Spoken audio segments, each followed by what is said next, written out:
Etoro or Plus500, which is better in 2026?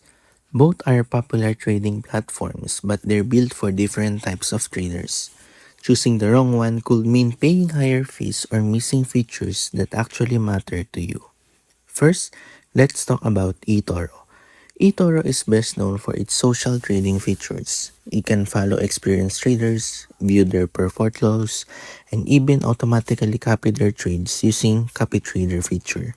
It also offers access to stocks, ETFs, crypto, and CFDs through a beginner-friendly platform.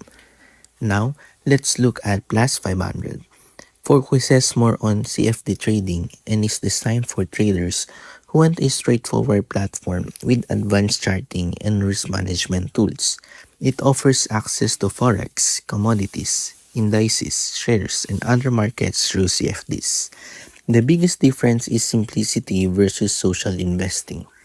eToro is often prepared for beginners because of its social features and broader investing experience. Plus 500 is often preferred by active CFD traders who want fast execution and a cleaner trading focus interface. So which one is better? If you're new to investing and want social trading features, eToro is the better choice.